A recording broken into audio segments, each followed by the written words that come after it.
Dari hal itulah dapat kita simpulkan bahwa untuk menjadi berhala tidak perlu saat marah, dan kalau marah tidak selalu menjadi berhala.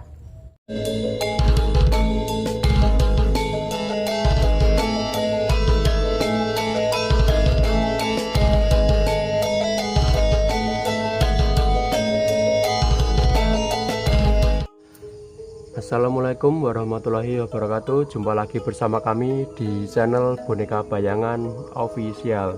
Nah, di edisi kali ini kita berkesempatan untuk mereview tokoh wayang Braholo.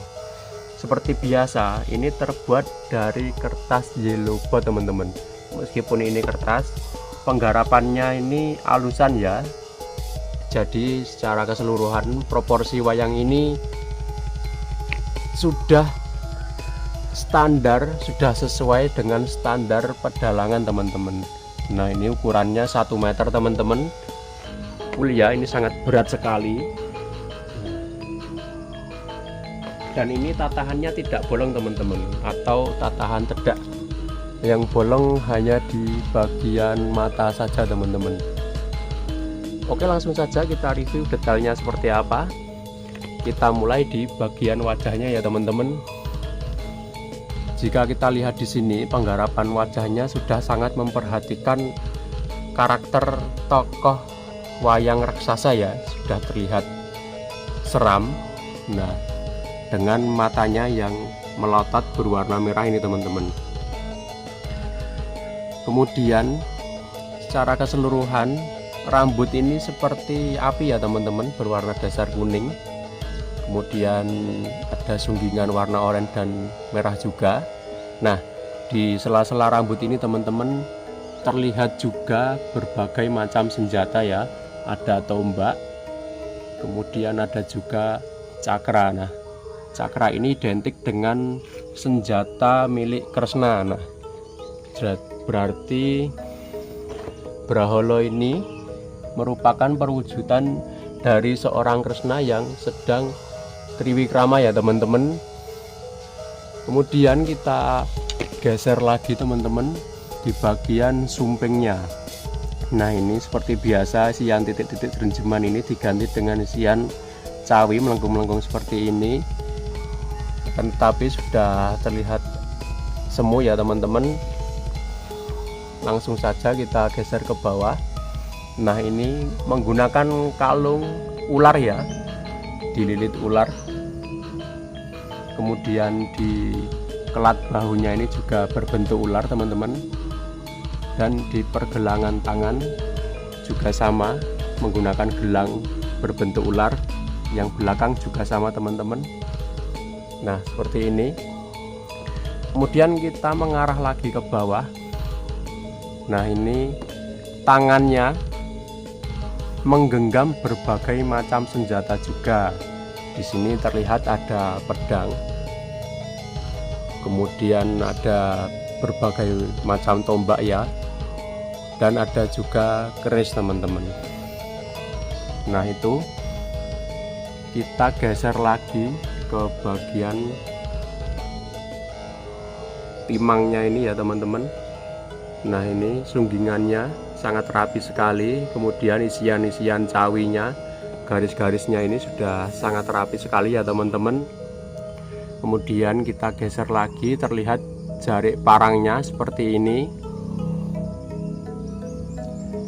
Dan kita geser ke bawah menuju sembulian atau wiruan jari ini teman-teman. Nah, sangat rapi ya garis renjemannya, garis cawiannya.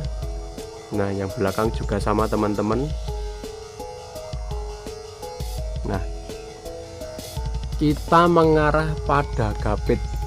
Seperti biasa di edisi wayang alusan, gapitnya ini terbuat dari kayu ya teman-teman, dibubut kemudian dipitur. Sangat halus sekali nih teman-teman, sangat elegan sekali ya. Kemudian ini disambung dengan rotan. Nah, ini sudah terlihat ya, ini sambungannya. Meskipun ini sambungan, ini kuat sekali teman-teman, dan ini hasilnya rapi sekali. Kemudian ini diluk sesuai dengan alurnya ya teman-teman, sesuai dengan proporsi tubuhnya. Nah, ini sudah terlihat luas. Kemudian kita mengarah pada tangkai tangan wayang. Nah, ini terbuat dari bambu, dibubut juga teman-teman, kemudian diamplas dan dipitur halus sekali. Jadi keseluruhan wayang ini sangat nyaman sekali dipegang ya teman-teman. Nah, ini, dan ini direkomendasikan untuk hiasan. Nah, meskipun ini wayang dari kertas, jika hanya untuk hiasan akan awet berpuluh-puluh tahun teman-teman. Oke, sekian dulu review wayang dari kami. Ini adalah contoh Brahala karya kami ya. Brahala merupakan sebutan untuk raksasa besar dan menakutkan. Brahala sendiri merupakan jelmaan titisan Dewa Wisnu yang sedang triwikrama teman-teman. Nah, dalam dunia pewayangan, Brahala digambarkan sebagai raksasa sebesar gunung dengan 1000 kepala dan 1000 tangan. Masing-masing tangan memegang senjata. Adapun di versi lain, Brahala hanya diwujudkan dalam bentuk 1 kepala dan 2 tangan saja teman-teman, seperti yang saya review kali ini, dan matanya melotot. Kemudian dalam bahasa Jawa, Brahala merupakan kerata basa dari kata bubrah dan olo yang artinya rusak dan jelek. Nah, jadi seseorang yang tersulut amarah karena tidak mampu mengendalikan nafsu amarahnya, itu bisa juga disebut sudah rusak dan jelek ya teman-teman. Nah, jadi intinya dari Brahala adalah itu. Kemudian di antara titisan Bathara Wisnu yang lain, Arjuna, Sosrobahu, dan Kresna yang sering melakukan triwikrama. Nah, Brahala ini juga sering disebut Bala Srewu teman-teman. Kemudian dalam pakeliran wayang, Brahala biasanya dipasang di bagian simpingan paling depan sebelah kiri ya teman-teman, dan yang kanan paling depan biasanya diisi oleh Dewa Amral atau Puntadewa saat menjadi raksasa berwarna putih itu teman-teman. Kemudian Brahala ini merupakan bentuk jelmaan dari tokoh yang dianggap suci dan dikeluarkan saat tokoh tersebut sedang triwikrama karena amarah yang memuncak. Adapun proses menjadi Brahala dapat terjadi karena niat untuk mengeluarkan kesaktiannya dengan mengucapkan mantra sakti dibarengi 3 kali melangkah. Berarti triwikrama berasal dari kata tri artinya 3, sedangkan krama artinya patrap atau keadaan tubuh. Nah, dari hal itulah dapat kita simpulkan bahwa untuk menjadi Brahala tidak perlu saat marah, dan kalau marah tidak selalu menjadi Brahala. Nah, itu teman-teman sedikit penjabaran dari Brahala sendiri ya.